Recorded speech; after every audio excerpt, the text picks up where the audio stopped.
What's up, Wisconsin? Welcome back to the Inside Wisconsin show. Trevor, John, YouTube, podcast land. J.A., it's the dog days of no sports. And so today's guest is a perfect fit to talk about what happens this time of year. I laugh because you are my dad all over again. He used to call it the period of darkness. And I'm like, there's no sports. You're right. The NBA's playing. Baseball's about to start. The NHL's in full swing. College basketball, we're headed toward March Madness. And there's nothing going on because the Packers are done playing and the Super Bowl is over. And now I want the Brewers in the worst way. We are just in a dark ether of nothingness. Nothing screams you are a Packer fan like that, you know? And apparently there are people, though, that are quite busy this time of year. So Andrew Brandt is going to join us on today's episode. Andrew is a sports business guru. We'll talk to him about this, but he spent some time as, I call it the money man. He was the money man for the Green Bay Packers. And apparently this time of year is quite busy for these guys. Yeah, I tell you, he's fascinating in not only what he did in his about a decade here with the Packers, but what he's done since then. And I think it's amazing. And I talk to this about kids that want to get into sports broadcasting all the time because they love sports. They love sports. And I say, there's a lot of actual, you need to have some journalism. You got to have your chops because all these stories that you hear business wise or stadiums and stuff, like it's the same as like doing a school board meeting, or if somebody's trying to sign a new CEO at Briggs and Stratton, all this stuff. And we think, God, that's the most boring stuff in the world. But if we attach sports to it, then let's talk about a 0.5-cent sales tax and it's phenomenally exciting. Or let's talk about, how do somebody who's making X amount of dollars over this many years. And you're like, if it was a teacher contract, we'd be like, wait, the CBA for the NBA, the NFL, I'm all in. And so he's fascinating in that. And he's in a lot of spots, Andrew is, in what he does, whether he's teaching, whether he's in the media, whether he's just tweeting out things. But I find that it's fascinating stuff. And it doesn't need a helmet and it doesn't need a football. And yet it is fascinating stuff. Behind the cheddar curtain with former front office Packers exec Andrew Brandt on the Inside Wisconsin show. The Inside Wisconsin show is brought to you by American Family Insurance, Aaron's Company, Blaine's Farm and Fleet, Capital Credit Union, Festival Foods, Quick Trip, Miller Lite, North Star Mohican Casino Resort, and the University of Wisconsin-Platteville. Hey, remember to subscribe on YouTube, leave a review, smash the like button, just get with us.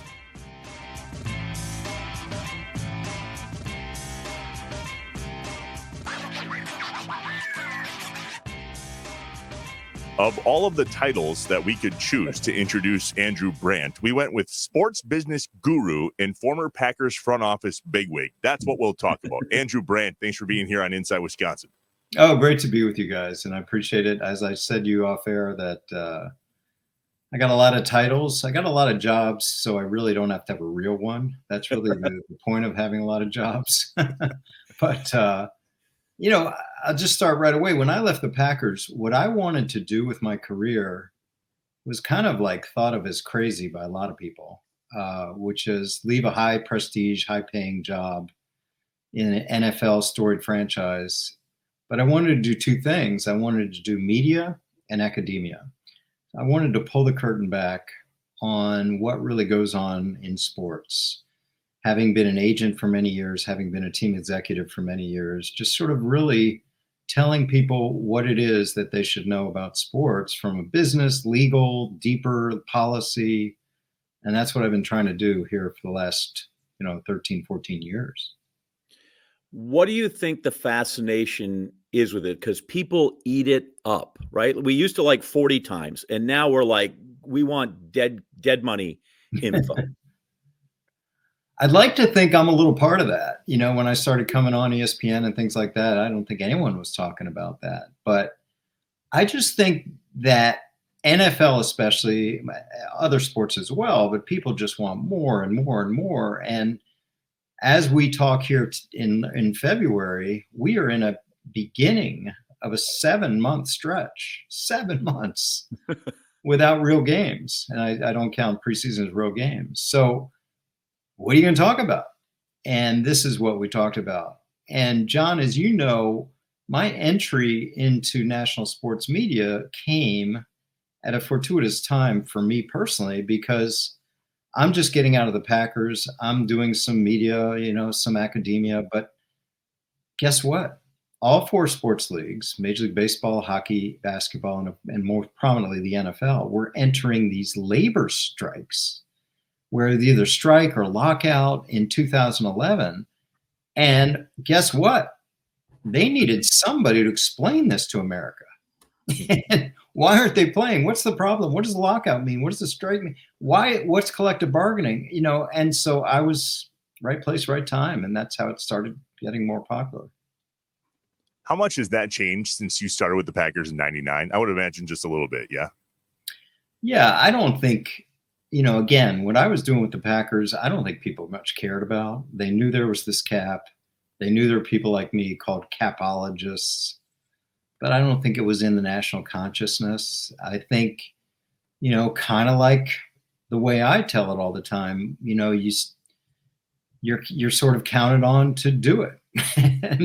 and if people want to get fascinated by it, great. But my job with the Packers was to allow football operations to do what they do, and I'll handle the financial side. That was sort of the role. Like, scout who you want, sign who you want, draft who you want. We'll cut who you want. We'll figure out a roster the way you want. I'll do it. I'll figure it out. That's really what it was. I feel it's very much the business sort of specialist like yourself is followed a little of the Mel Kiper model, in that there was a little bit of it with the draft, and now people are insatiable. What is it you think that is appealing about these inner workings? John, I think that there's an obvious fascination with fantasy sports. And part of the reason there's a fascination with fantasy sports is that you, me, Joe Blow, anyone can be a general manager. And they can draft these teams and put together this mishmash of players that they think will outperform other people's mishmash. But part of that is also extends, I think, to the business side. A lot of these fantasy leagues have caps, and I think that turns people on as well. It's just this idea that you, Joe Fan, can be a general manager, not only in picking players, but on managing the finances of it. And I just sort of throw out things on Twitter all the time, and I'm surprised by some of the reaction. Like, yeah, they want to know more. They get it. They understand it. And like you said, it has grown incrementally over the last 15 years. Yeah, like my son's not just in a fantasy league; he's like in a legacy fantasy league, and it's crazy how the people want to get closer and closer and closer. So right now, as we speak here in February, and you said we've got this long dark days. What's happening in the organization right now that's sort of what's grist for the mill that they're trying to get done before draft and the start of the new year, and et cetera, et cetera? Yeah, I mean, let me just say this. In my careers as an agent, as a team executive, and now media analyst, this is the busy time. It's counterintuitive. Players and coaches, they're done, right? They're done. So, and front office, me included, we would close the book on, say, 2023 on kickoff in September. Basically, you're done. So front office is basically done now. I did some extensions in season. I had to manage the cap, but it's basically just churn at the bottom of the roster. There's really very little to do other than bring in injury replacements and manage that during the season. Maybe that's a dark secret, but front office, little to do during the season. Coaches, little to do in the off season. Players gone. So what front offices are doing on two counts. Number one, which I was not involved with, but this gets a lot of fascination from people, is the scouting side. From the time the All-Star games end, which is mid-January, to they go to the combine, which is late February. So that's like a 35-day period. That's the grind, right? In the Packers case, all the area scouts come into Green Bay. Their only time of year, except a week during training camp. They all come in. They gather in that dark room with Gutekunst, and they go through it. They grind from 7 a.m. to 8 p.m. They grind for these 35 days, weekends, nights, etc. and they put together the all-important board. Mm-hmm. So that's the board. And by the time they leave for Indianapolis on February 24th or whatever it is, it's basically done. There'll be some combine freaks where like, oh my God, that 40 time is not what we expected. And maybe you move from a low second round to a high second round, but not much. It's pretty much set. So that's the scouting side. On my side, the financial cap contract side, it's multiple scenarios with the GM. What if we cut this player? Will we have guaranteed money left? What about the dead money on this player? Where are we going on this position? If we draft a player high at this position, that's going to kick out someone. Is that someone going to be a veteran? How are we going to deal with that? All kinds of scenario planning. And then, of course, the tenders for exclusive rights free agents, the restricted free agents, and of course, the unrestricted free agents, which is the most important category. If you are about to lose someone to free agency, this is the key time to make sure you don't, if that's your plan. And then you go to the combine in late February, and literally I would set up shop in the hotel lobby, and their Chargers are over there, and the Broncos are over there, and the Chiefs are over there, and agents are just coming through. John and Trevor, I went to 10 combines. I don't think I ever saw a workout. I never saw a workout. I was busy as hell those 4 days because you're negotiating with your agents for your players, extensions, keeping guys, but also other teams at players, not as much in Green Bay, but other. I remember one time I was trying to get my player through his agent, and his dance card was so full, I never had time for me. I'm like, I'm the team. You're tampering with all these other teams. So that's what happens at the combine. Everything you just said is why I absolutely suck at fantasy football, because I don't have any of that. I'm not a GM. You two might be able to be a GM. I cannot. I'm really, really bad at that. We mentioned off air that your daytime gig is at Villanova, right? And you live just outside of Philly. But for a solid part of your life, you spent about 10 years or so in Green Bay. How different is Green Bay for those watching that don't have any experience outside of Wisconsin? Well, I have to tell you, I've told this story many times. I was an agent. I had no plans on being with a team, let alone a team in Wisconsin. I had just signed in 1998, the watershed client of my career. I was now hitting it big. Through a 2-year recruiting process, I had landed Ricky Williams, the hottest thing in college football, running back, University of Texas. I was with him the whole year. He won the Heisman. We celebrated. I signed him after the Cotton Bowl. We're moving around the world. I'm just hanging on. And then, of course, he finds this group headed by a rapper named Master P and wanted me to work for Master P. And I said, I don't know about that, but I had no other options until the exact same time, within a day or two or same week, I'm getting calls from the Green Bay Packers. Now, I dealt with the Packers on some players, no one of note. I had a third-string quarterback there, one of my closest friends still, Matthew Hasselbeck. And I said, I can't deal with Hasselbeck. I said that to Ron Wolf. I'm busy. I got Ricky Williams. I got Master P. He says, we're not calling about Hasselbeck. I said, well, why are you calling me? He said, well, our coach, Mike Holmgren, just went to the Seattle Seahawks. And I said, okay. I watch SportsCenter. And he said, he took Reinfeldt. I said, what? He said, he took Reinfeldt, our business guy. He took him to Seattle. I said, okay. I'm still not following. And he said, then, Ron's extremely direct. He said, well, what about you switching sides? How'd you like to switch sides? And I said, Green Bay? He said, yeah, come here. And I said right away, I said, Ron, you deal with 100-something agents. Why me? And he said, you got a nice way of dealing with people. You know your way around this cap and contract stuff really well. Hasselbeck, and they love you.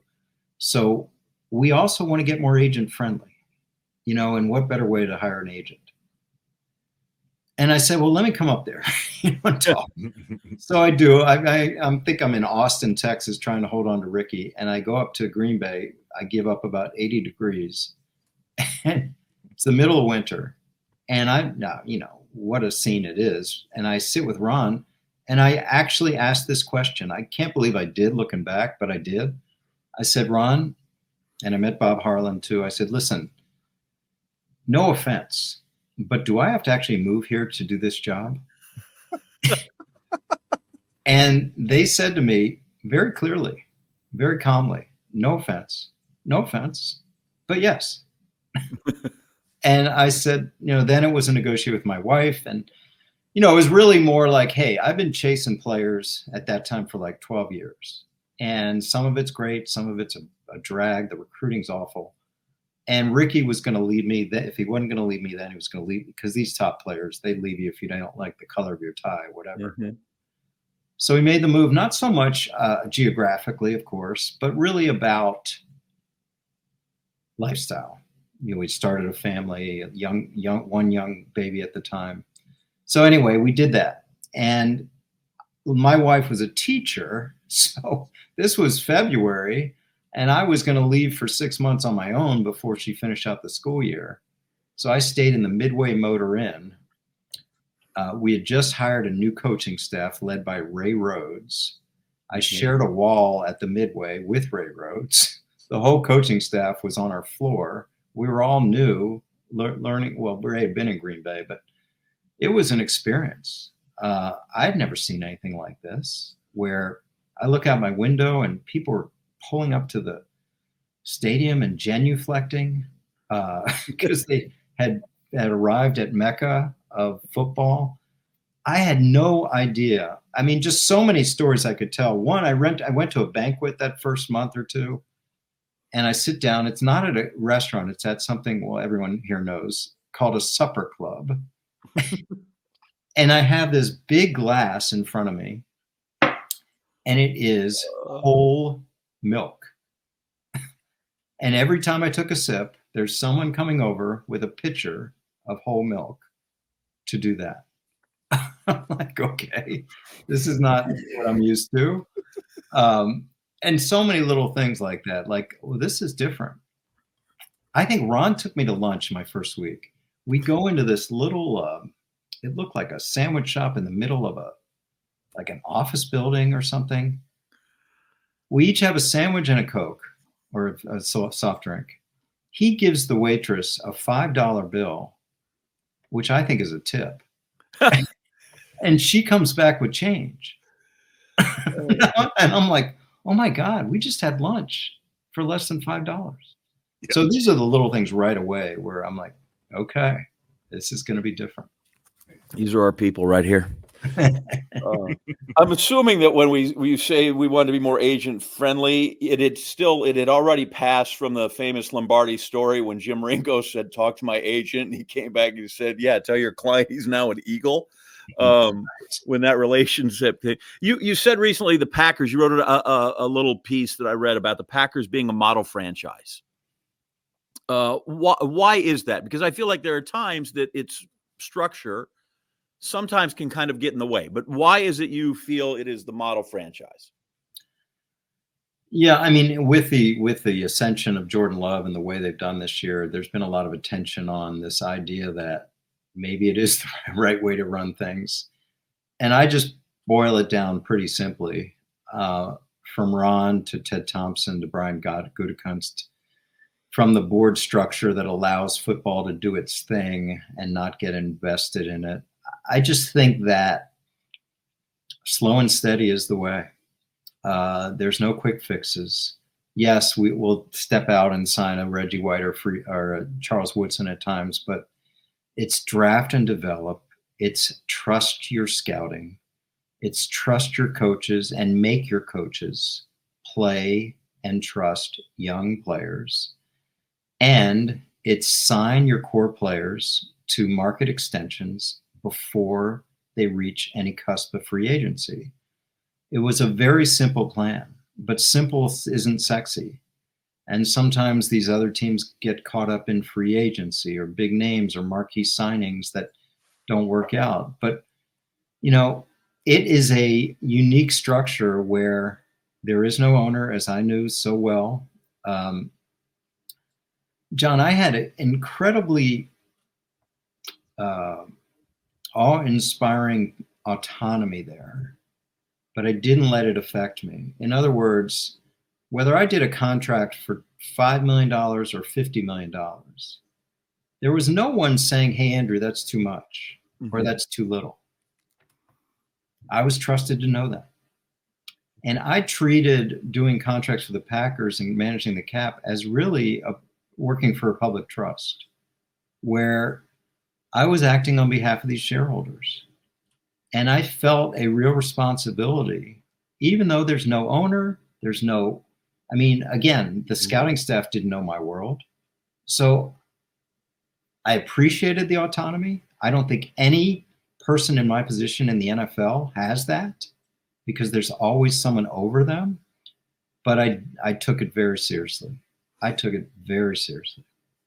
And you were here in a time when it went beyond the stockholders to the vote to get this sales tax and make sure we keep the Packers in Green Bay. What was that like behind the scenes? Yeah, it's funny because I cover all these stadium constructions and public money going to these stadiums now, and the hundreds of millions that the Bills are getting from New York, and the $1 billion that Nashville, Tennessee is getting from the state. And we went door to door for this 0.1% sales tax in Brown County. And we got doors slammed in our faces. How could we do this? And again, all these teams, especially the Packers, are like, what's our leverage? The leverage is this perceived notion that somehow we're going to leave. No one's going to leave. We weren't going to leave. The Bills weren't going to leave. The Titans weren't going to leave. It's like, it is this amazing ability for franchises to gain public money. But it was a fight. And in football mad Green Bay, I think we passed the referendum by 50.8% to 49.2%.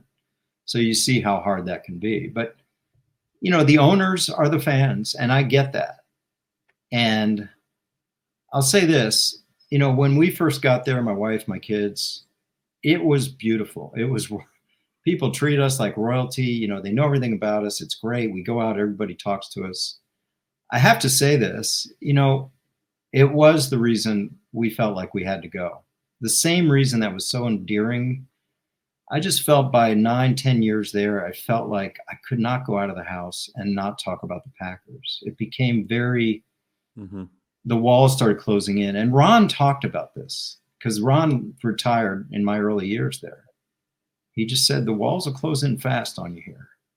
And then you start thinking about, well, Holmgren only lasted 7 years and Ron 9 years. And, no one really, it wears on you, not in a bad way. The people are so kind. I love the people, but I felt like need a little bit more to talk about than the football team. By the way, we've had Bob Harlan on here, and he's amazed because he said now the vote was 93-7 in favor, right? It was 50.8, but it's now up to 93.7 for people that actually voted. It's like the Ice Bowl in '67. I think I met 300,000 fans that were there. Yeah, totally. Exactly. All right, we'll take a break and wrap it up with Andrew Brandt in just a minute. The Inside Wisconsin Show. The Inside Wisconsin Show is brought to you by American Family Insurance, Aaron's Company, Blaine's Farm and Fleet, Capital Credit Union, Festival Foods, Quick Trip, Miller Lite, North Star Mohican Casino Resort, and the University of Wisconsin-Platteville. Hey, remember to subscribe on YouTube, leave a review, smash the like button, just get with us. It's a little weird to think that we are finishing season 3 of Inside Wisconsin. And I guess I say that because nothing has changed with us. Sure, we adapted the and show on our logo. But other than that, we've stayed tried and true to exactly what we did from day one. Well, and honestly, I think the people should know I was not consulted on the and the show thing. That was strictly you unilaterally just deciding this is what's best for the business and shoving it down my throat. Okay. Which is fine. I think my response was, oh, okay, cool. So you're going to have to rebrand a lot of your flannel shirts, but cool. All right. I'm down with it. I still have. So the reason, okay. All right. Nothing has changed with Miller Lite except the white. Damn it. The white. Why do I always do that? I'm never going to be a weatherman. White can. I know. It's weird. Roll up my sleeves. Love that thing. Nothing's changed with Miller Lite either. Let's see if I can do this. Yep. There's one there too. Okay. Perfect. However, yes, we adapted the show logo, but the reason I did that is because when you're holding a white can, nobody asks you what that is. If it looks like a beer can, a white can, that's Miller Lite. This, people are like, what's inside of Wisconsin? And they had no idea it was a show. So I'm like, it's a YouTube show, but a podcast, but not, and it's video. And yeah, just give me Miller Lite. If you've got a brand and you have recognition, it's again, it's like when I talk about people about, here's what you got to do when you tell a really good story. Find the crux of it and then just beat it to death, right? Yeah. Kick it like and that's the same thing. Here it is. Look, here's the white can, right? Tastes great, less filling. How far you want to go back, like everything. Like, here's what it is. This is how we identify it, and it is unmistakable. That's what you want. Or sometimes you say things so that you're like, okay, I want to make sure that I am understood. Right, to my audience. Yeah. You pull that out, and now you can't be misunderstood, which is even more valuable. Right. I would like you to understand what I want to say, but you can. Yeah, there you go. You cannot be misunderstood when you hoist that thing. And you and I talked about when this happened, how it was supposed to be a temporary thing, right? They were just gonna go back to this. I knew it was no longer temporary when they changed the signs on Lambeau Field at the Miller Lite gate. I'm like, whoop, that's sticking. We'll stick around. That's sticking. Think about it. What an idea. I don't know who the original guy was, but he should probably have won some sort of award, a Pulitzer or a Nobel Prize or whatever. Here, let's have beer, but we'll just make it a little, because Trevor's fat after the Super Bowl. Let's, fewer calories. And it started with people like, oh, we'll do that. And the other thing is, name one thing that's like a diet soda. It tastes awful. Right? There's nothing that tastes good that's diet. That, less calories. Drink it up. Big fan. And this will be your surprise. I'm a diet soda guy. Shocker. You don't agree on another thing to eat. It's awful. Times change, but you can always enjoy the great taste of Miller Lite. Tastes like Miller time. To get Miller Lite delivered right to your door, visit MillerLite.com/Inside Wisconsin, or you can find it pretty much anywhere that sells beer. Celebrate responsibly. Miller Brewing Company, Milwaukee, Wisconsin. 96 calories per 12 ounces. Miller Lite keeps it simple. When I pulled that can off my shelf, knocked down every single signed baseball that I had behind my head. So I got to do some cleanup. Be back in a second. You're a mess. In between segments with our guy Andrew Brandt on the Inside Wisconsin show. So fun to talk about the business side of sports. Time for another top 5 list presented by Wisconsin's leaders in STEM, the University of Wisconsin-Platteville. UW-Platteville's exciting STEM programs make it a top university in Wisconsin and the Midwest region. In fact, UW-Platteville is ranked in the top 20 for regional universities here in the Midwest. Find out more at uwplatt.edu. So I mentioned it at the top, but it is like the dog days of sports in Wisconsin. I understand the Bucks are playing and the Badgers and Marquette, GB, obviously, Milwaukee. Can't you go shoot something this time of year? No, can't do that anymore. And that's what I'm talking about. Like, it's tough. My loves are on the back burner at the moment. I was thinking about today's top 5 list, and I said, I wonder if it'd be fun to do a top 5 list of what Wisconsin sports fans do during this time between the Super Bowl and March Madness. So I'll run down my list, but you do it at the same time. Here's my number 5. Yeah. I wrote down attempt to lose the weight you lost from January 1st to the day before the Super Bowl, because I put on all the weight that I had lost that one day. So back on the wagon. But that's your Super number Bowl 5. Day, well, let's get back on your number 5 is a diet. Healthy eat. Yes. Let's choose to eat healthier now before March Madness hits, because they all goes to hell then as well. Got it. Because my number 5 was drink. And then I realized that's a whole top 5. So we'll just make that honorable. I have a very similar one, only it's the opposite. And my number 5 is just I go into a cheese coma. I swallow my feelings, and usually it's Colby Jack. Hey, we learned from our guy at Carbless that cheese, good snack, low carbs. Big fan. Number 4, consider buying a new grill before spring hits. The Farm and Fleet grill section is busy this time of year. Okay. I go back and forth. I want charcoal, and then I have charcoal, and I'm sick of buying charcoal, so then I get a gas grill. And now I have a Traeger, and I miss charcoal. And it's like, whatever. How do you feel about the big green egg? A buddy of mine talked to me about that this morning. Apparently that is the cat's meow of grilling with literally talked about it this morning. Grilling with fire, and yet having the smoker. He told me they're $2,000, so that's how I feel about it. It's been out a while, but yeah, it's a good way to make your turkey. My number 4 is I like to complain about the Brewers' lack of offense, and they haven't really even started yet. But that's that'll sustain me almost deep into September. Okay. But I like to start early. Don't forget opening day right around the corner, March 28th at the Mets. What's sexier than the Brewers opening against the Mets in New York? But anyway, yeah. So that's my number 4. Isn't that where? Isn't that where Stearns went? Yes. No, there's a story there. Whatever. Yeah. Number 3, go to church twice a week and eat fish on Fridays and Wednesdays. Lent. Don't people do that all 52 weeks of the year? What am I missing in there? Not Wednesdays and not on. No, that's the Lenten season. Sure. Okay. Yeah. Well, my number 3 is tearing up my NCAA bracket after the first day. That's what I do during the off season. So, in my defense, I do that because, as you know, as I fill out a bracket, Kansas never gets out of the first round, right? And so a lot of that's the end. So that's number 3. Yeah. I just fill out the bracket and then I tear it up. Number 2, golf the second a course opens and let somebody walk, even if it's 47 degrees and windy. Are you the shorts guy? I always tell. Every club has the shorts guy. Doesn't matter what the temperature is. If he's playing, he has to wear shorts. Are you that guy? Okay, nope, absolutely not. Don't have to be that guy. My number 2 is always reminding people I would have drafted Barry Sanders over Tony Mandrich. The draft is coming up, and I'm like, listen, my first year in the business, all I did in the fall of '88 was follow Barry Sanders around and do cover all his games as a photographer.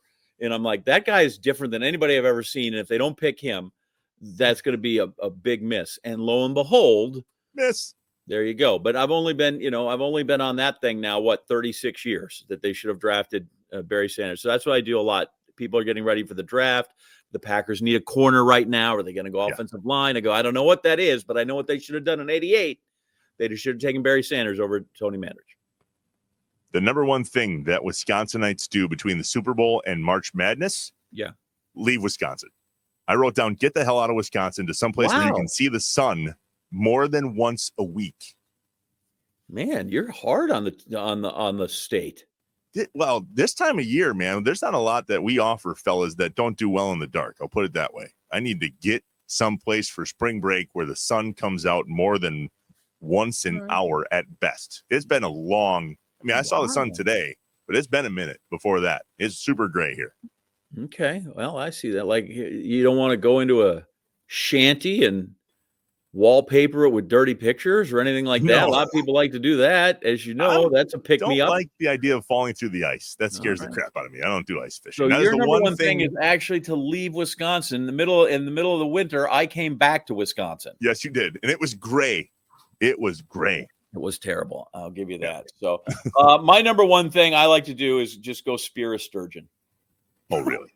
Yeah, like just cut a nice hole in the ice, give me that trident, and then just have you ever tried to explain sturgeon spearing to people outside of Wisconsin or Upper Michigan? It's fantastic. Yeah. It is. Like when I lived in Oklahoma and I tried to tell people, like, no, literally. And then you get this fish and you pull it out and it's literally like related to a dinosaur. And some are 100 years old. And then you try to explain to them that, there are certain rules because, Native Americans they have different fishing rules than other people. And you're like, you stand there in the ice and you hope one swims by and you see a shadow and then you just go like that and pull it out. And people are like, that's not I'm like, it's a thing that happens. And then now on the internet, you can find it and they're like, you guys are absolutely cave people. Right? Bonkers. Yeah. Have house will travel. So that's my favorite thing to do is just try to get out there and spear me a sturgeon. I know you like to sit in trees and stuff. I just like to spear sturgeon. You've never done that, right? Not once. Would you?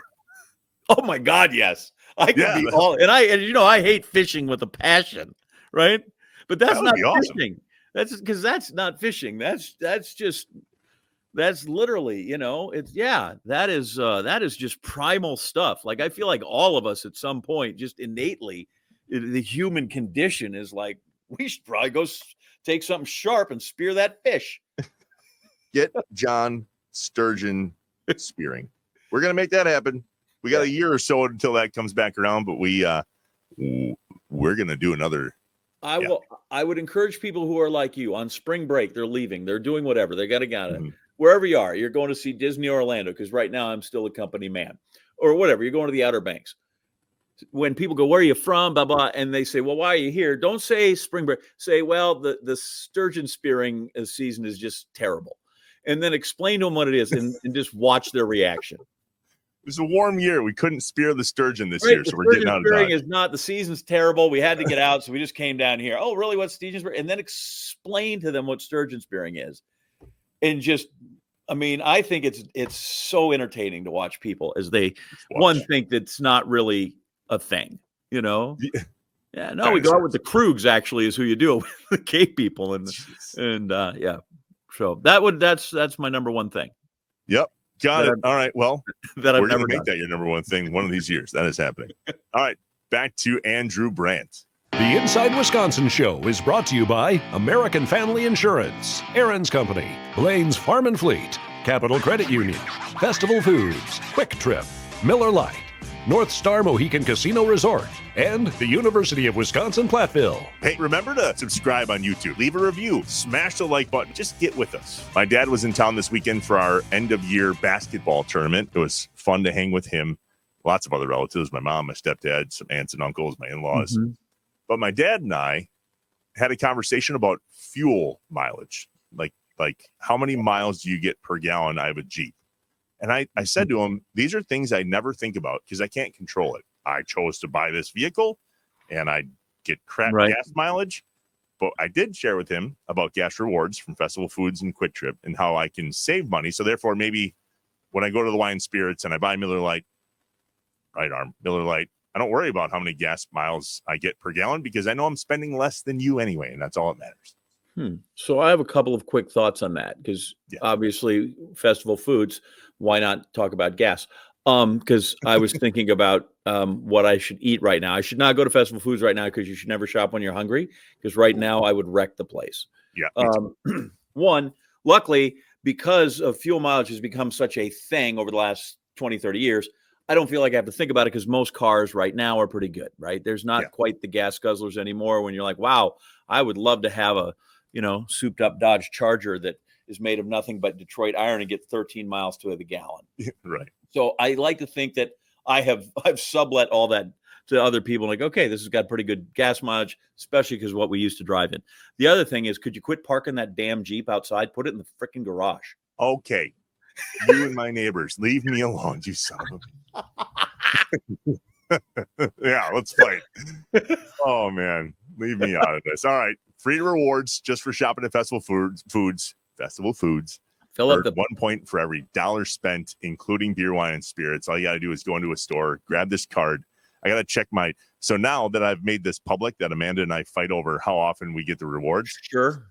Yeah, she uses it way fast because she does grocery shopping. So now exactly.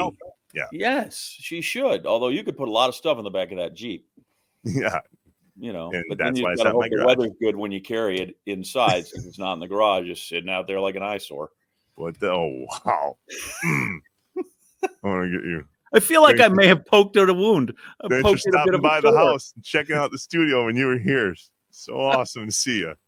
Oh, man. Save money on gas. Go to Festival Foods and pump up the savings with Festival Gas Rewards. All right, we're back to wrap it up with Andrew Brandt here on the Inside Wisconsin Show. Trevor, John, a couple from me, and then John takes and runs with this thing. I wrote down NFL draft.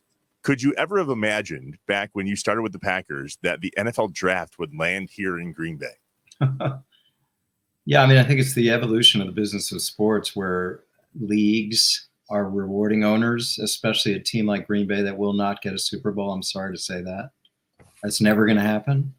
I know never's a long time, but they can reward teams in other ways, and this is perfect to have a draft there.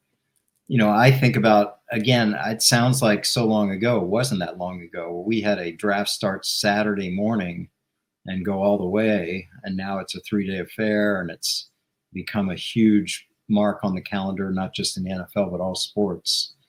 But no, I could not think of that at the time where Green Bay is actually going to have a draft. I think it'll be great. What the NFL's done with the draft, I went to one in Philadelphia. It's just, people can't get enough of this stuff. It's great.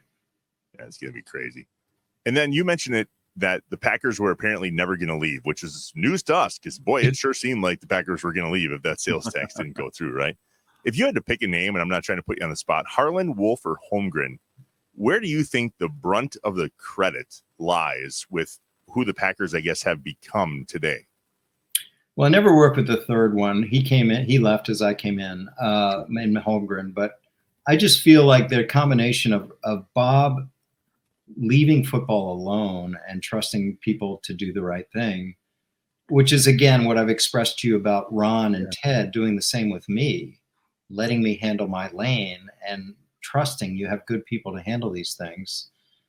And I think Ron understanding how to build a team, and everything then has been an outcropping of that.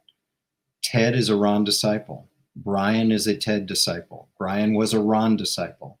It's just, again, when I talk about the Packer way, it's the same people over and over again. I worked with a scouting staff that included 4, 5 future GMs, with Ted, with Reggie McKenzie, with John Schneider, with John Dorsey, with Elliot Wolf, with Alonzo Highsmith.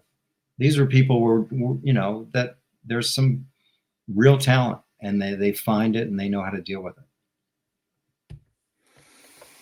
All right, I'm going to fire these off quick.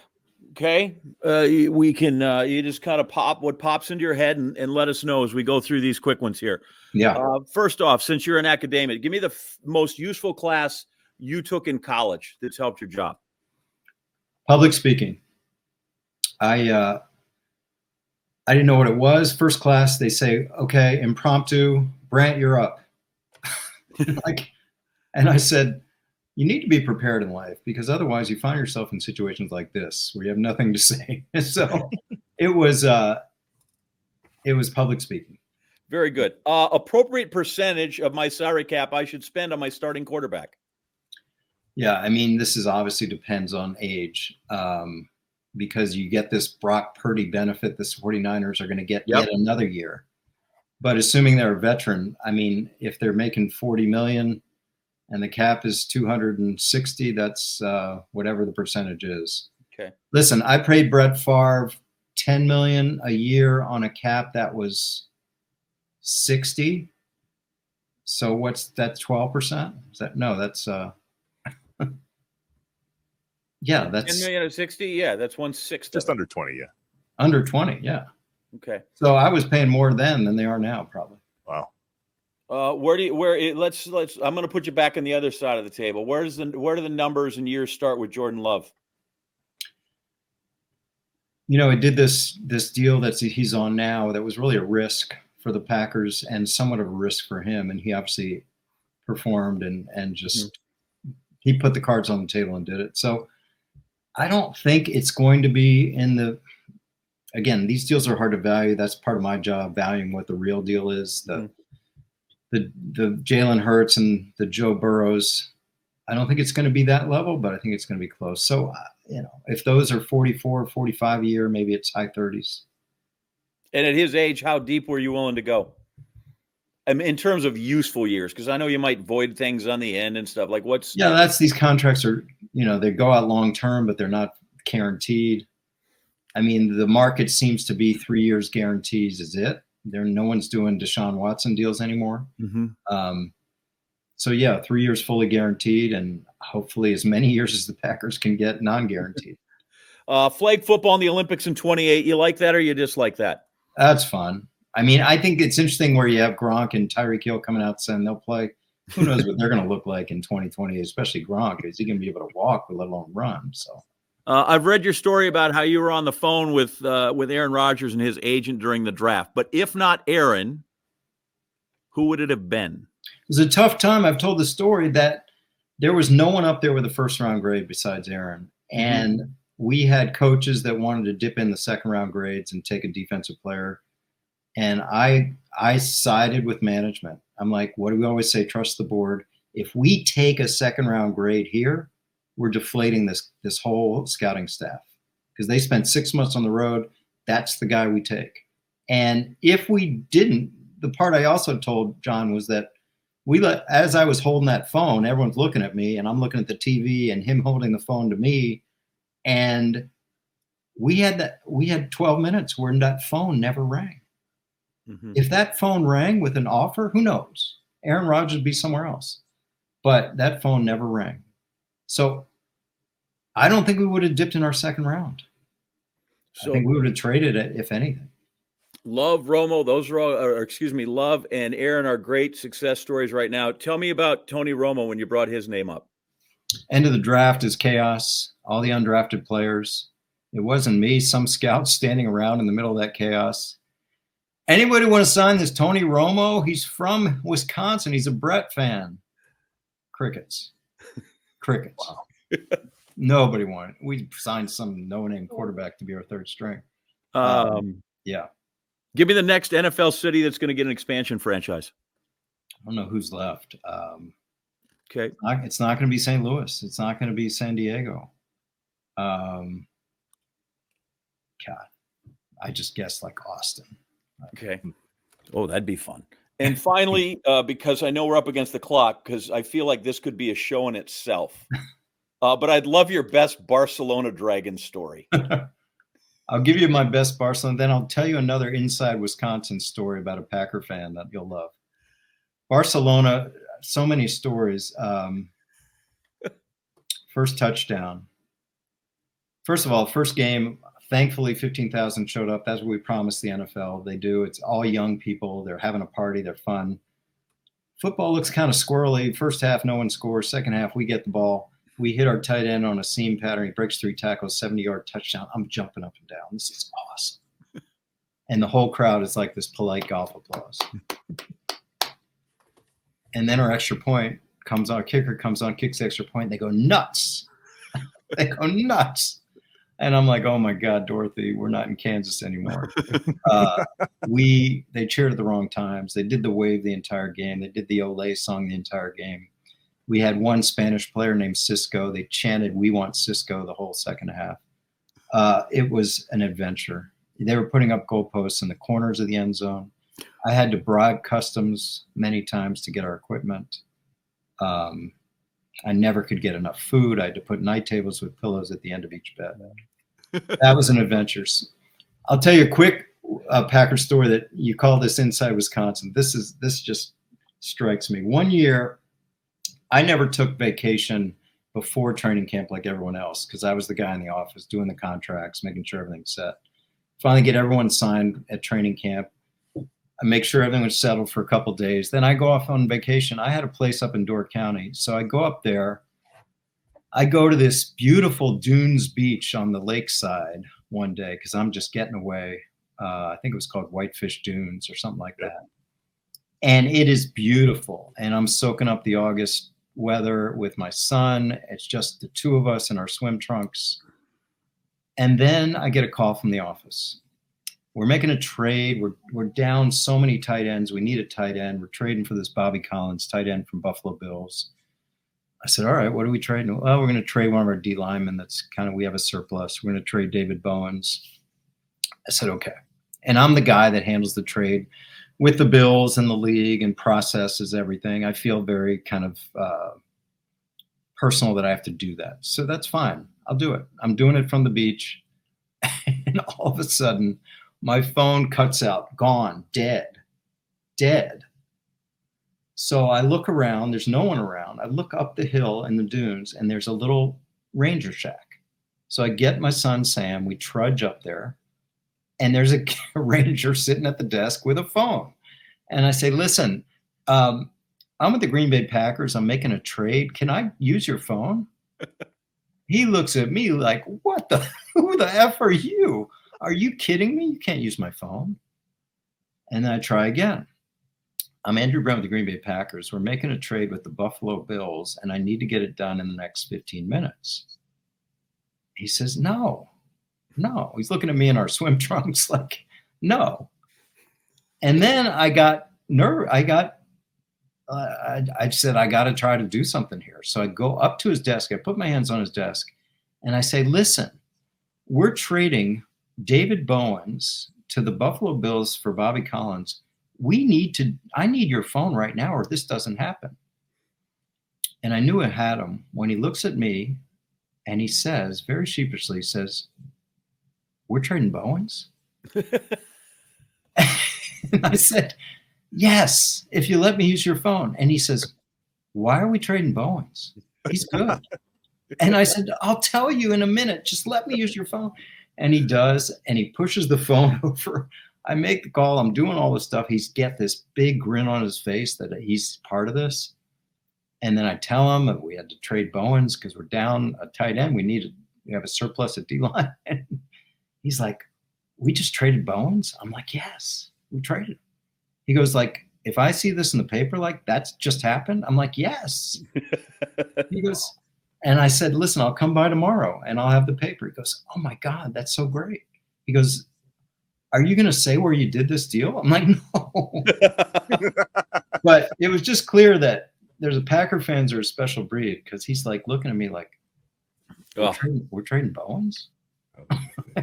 That is, I mean, what a good closer you are right there with Andrew Brandt. Yeah, that's we appreciate your time. I know it was short today, but we thank you for carving some of that out. It's great to talk to you. Thank you for that. Thank you for Charles Woodson. That was my toughest signing because we talk about Green Bay. It was not somewhere he wanted to go. Well, did you say we have that in common? But that's okay. So anyway, good luck to you. Thanks so much, Andrew. Thank you, guys.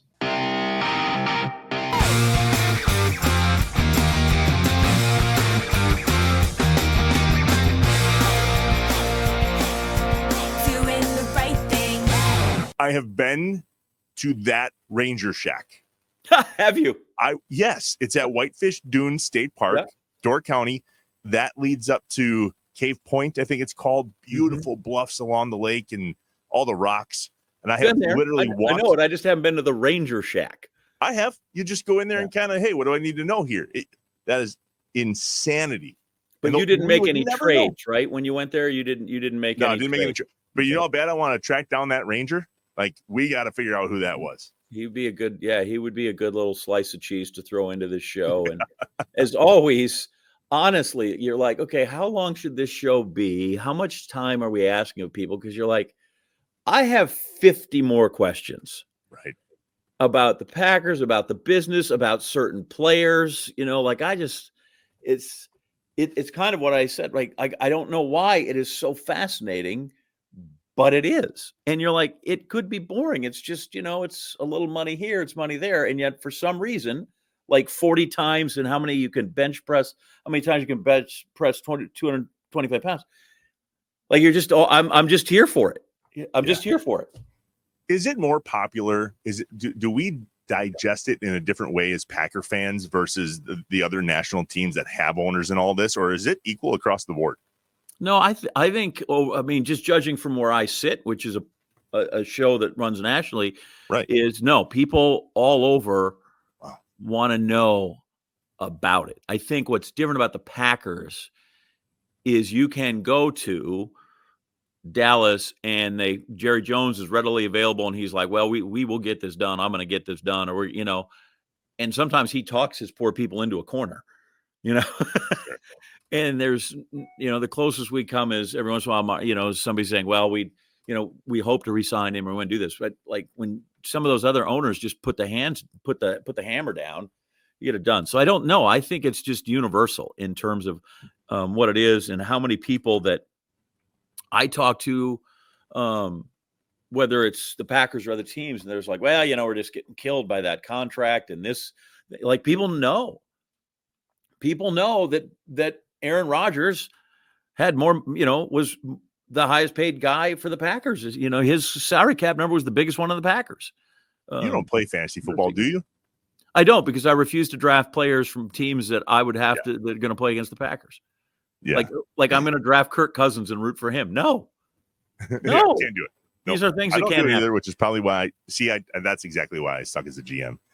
If you need advice on Twitter at Andrew Brandt, Brandt, it is an awesome follow. Yeah. Almost a 250,000 people dig what he's doing on the national level in regards to the business of sports. He's got a podcast.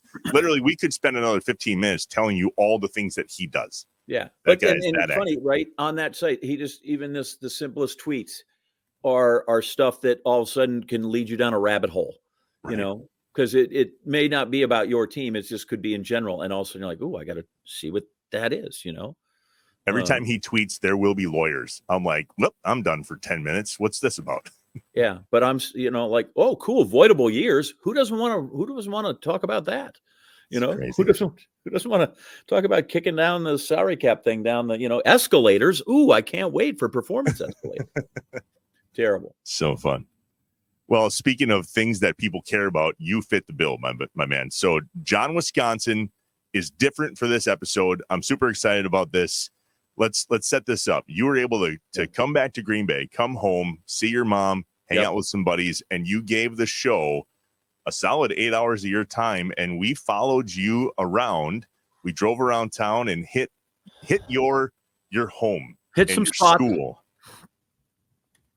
And I know that you were hesitant to do it, but tell us real quick kind of what it was like for you before we jump into this to literally do what we did, what everybody's about to see. Well, again, we're talking about my favorite subject in life, which of course is me, because I'm just that selfish and vain.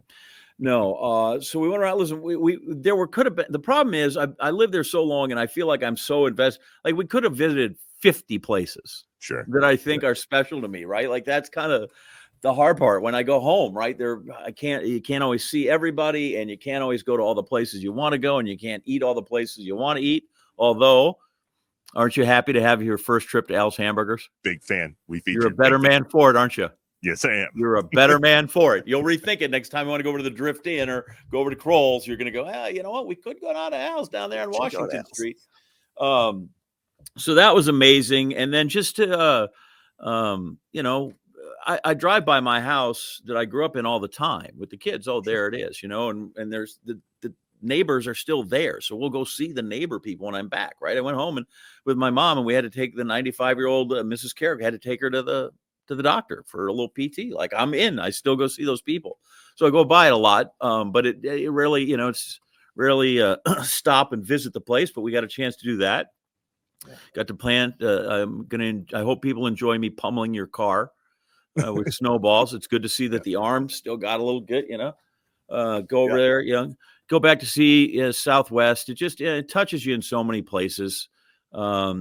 You know, and just about the time I think, gosh, I'm so far removed because I'm out here 1,100 miles away in Connecticut.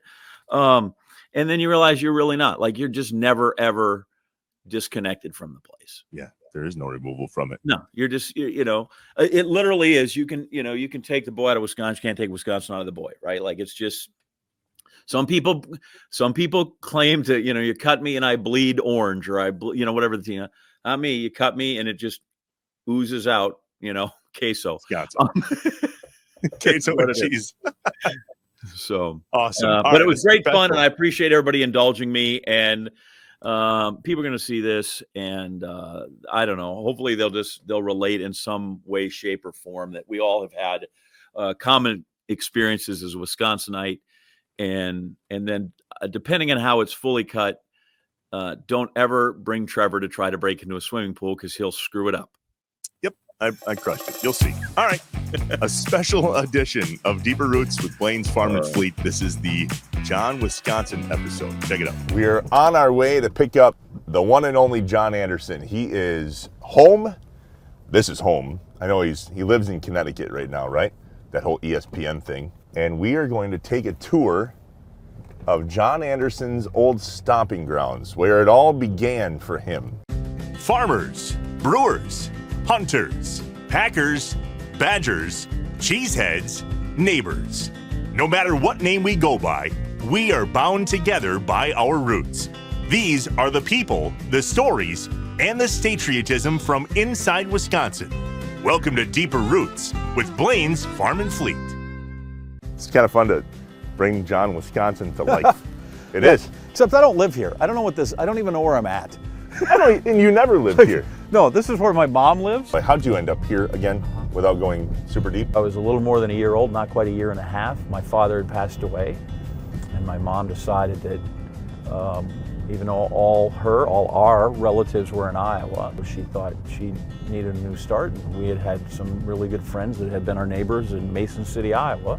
They were Green Bay natives, and they had moved back because they'd started that new Sears store, the new Sears, which is now gone. And so then she at least knew somebody, and that's how she decided to up and move. And so my mom built that house in 68, maybe 69. You tell stories of being able to hear Lambeau Field from here, right? Yeah, you could hear the cheers. You could get on the roof, like over here, it's not very tall, so you can literally jump up, at least I could. Yeah, you could. Hang on the roof, swing your leg up, and boom, you get up there. So you take a chair and you just go sit on top and listen. You'd have the radio. Something great would happen. And then you literally go 1, 2, 3, and by 4, then you'd hear the cheer. Interesting. So it was amazing. So where I grew up, we had a hill just like this. Yep. We used to take our bikes and send them down. Now, this time of year, what you did is you'd wait, because by that light post was a city bus stop. Okay. That was the only city bus stop till you got down this way. So now you would weigh and wait when it would come, and it came every 30 minutes. Sure. And you'd throw snowballs at it. It's a big diesel bus at the time or whatever. Yeah. So it's not very fast. So you could hit the side of it easy. So then it was like, could you lob it so that the guy would drive into it? Right? There were more points. There were extra points for that. I am going to be the city bus. Anything for the show. Oh boy. One for one. And then we also learned to do this when we were kids. How was that? You should have heard the thud in here on the windshield. Part of me thought, holy crap, like we're going to have to have It's a good arm though, right? Like I got it measured out. You never, 60 feet, 6 inches is like a universal distance. You hit it the first time. Yeah. And I was like, all right, 1 for 1. All of a sudden, bam, and the windshield up, 2 for 2. But off camera, for privacy respectful reasons, you just got to go back into your parents' house. Unbelievable. I think that's the first time I've set foot in it since 1981. The people were pulling out, and so I just asked them to roll down the window to say like, hey, I'm not a stalker, I'm not casing the joint, but my mother built this house. They were good people, and then they were headed to the grocery store. I think that's the best part about that is they could have received that in a completely different way because we were outside of their house for quite some time. I went in, and like the house is, I mean, they painted over some stuff, but they can't move with the floor plan. Kitchen's right where the kitchen's supposed to be. The living room's supposed to be where the living room is. There's the fireplace and the master bedroom, which is my parents'. There's a young man, he's probably 10 or 11 in there now.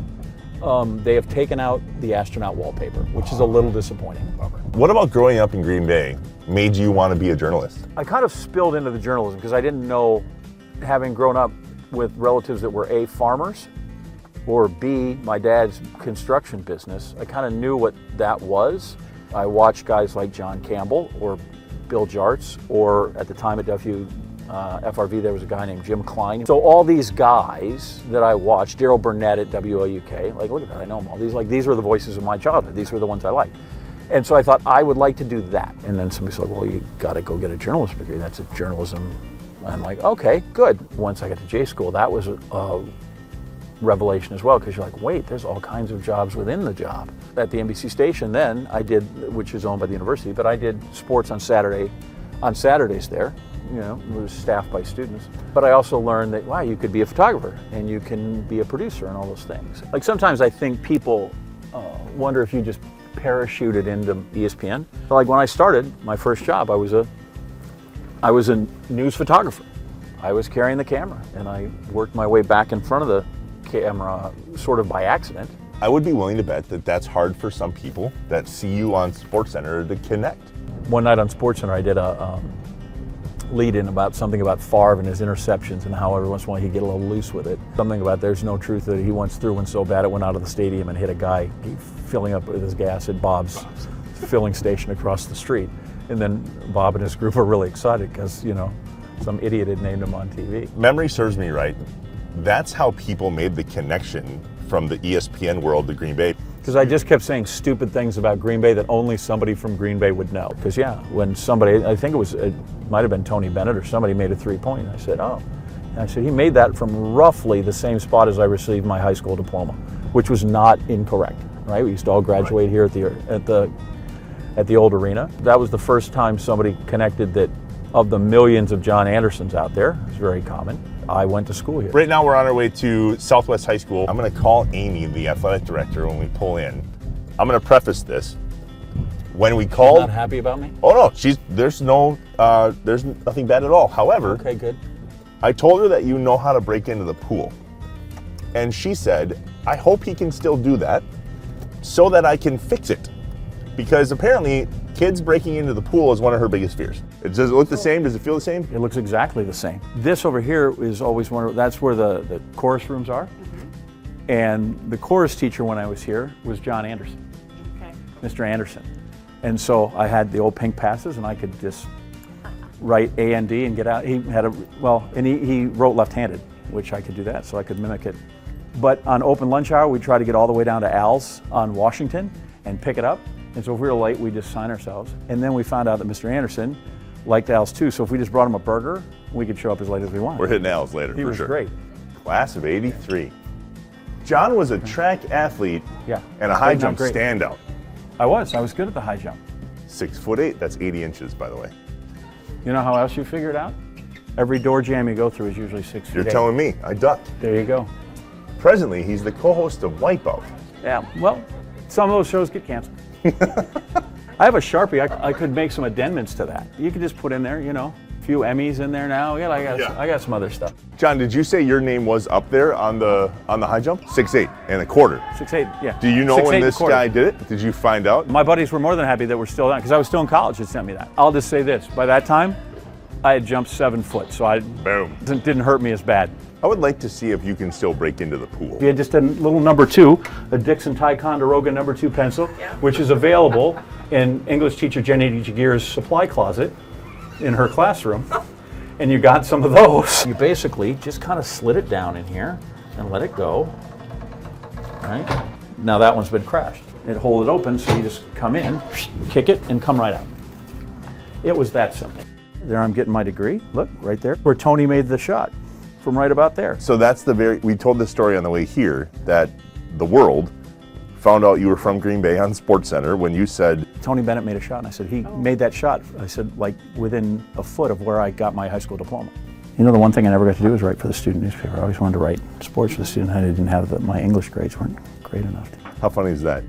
Mr. SportsCenter wasn't good enough to write for the sports section? It's good. We've gone in there and we've helped with the juvenile delinquency rate, because people now will not be able to break in. Although apparently, as we were leaving, she goes, "It's actually all wired. We get you now." What sticks out to you the most? Was there a thing or a place? You go into the smell of the natatorium, which is always kind of like, oh yeah, that's distinct, because you don't have it all the time. Even just peeking our head in the auditorium was amazing. Seeing that Mark Bros still has the long jump record is crazy. Couldn't find a guy to jump longer than that. It's 1973. So we saw where you grew up. You even got to go inside. You pelted my car with snowballs, and then we went to Southwest. You told us all the stories in John, How good Wisconsin. is my arm? Pretty good. That was nice. I don't think the windshield cracked. No, we're good. No, I worried about that when we delayed it and they got a little tight. How do you look back at Green Bay? And I know that you said it really shaped you into who you were, that helped propel you to ESPN. I don't see, that's the thing, right? We all just ran together, and some people's dads were cops, some people's dads were teachers. My dad worked in a hole in the ground. No, seriously. I know you did. Right? So everybody did that, and we all went to school, and we all did the same thing. I just think the job I do that happens to be the job I do. And maybe that's the way I view that, is because of the way I grew up here. And I feel this is exactly like when we used to make our lunch runs when we were in school. We'd bolt out of Southwest, and we would try to get down here to Al's Hamburgers on Washington Street and order it, because you couldn't call ahead and pick up. That wasn't a thing. Sure. And then order it and get in the car and all the way back. It's under new ownership. It burned down a few years ago. I texted you and said, bad news, Al's Hamburgers is on fire. And your response was, Get down there with a bucket, go right? grab a bucket.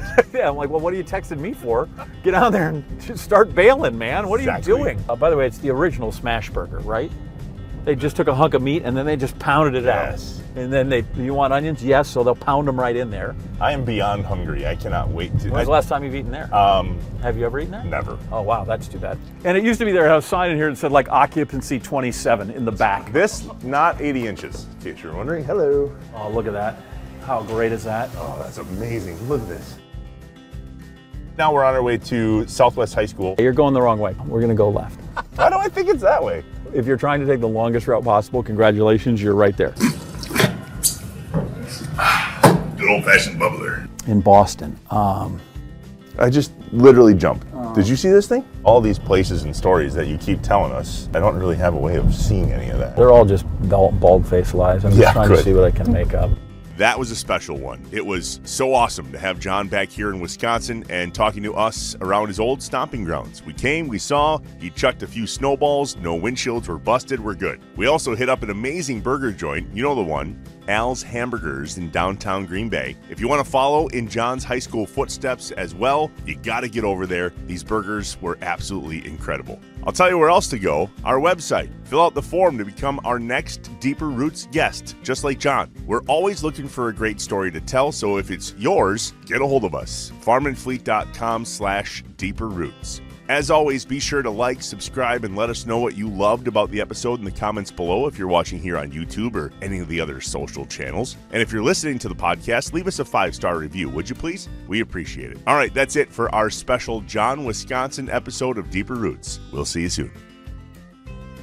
Talk to you later. Bye. Remember to subscribe on YouTube, leave a review, smash the like button, just get with us. The Inside Wisconsin Show is brought to you by American Family Insurance, Aaron's Company, Blaine's Farm and Fleet, Capital Credit Union, Festival Foods, Quick Trip, Miller Lite, North Star Mohican Casino Resort, and the University of Wisconsin-Platteville.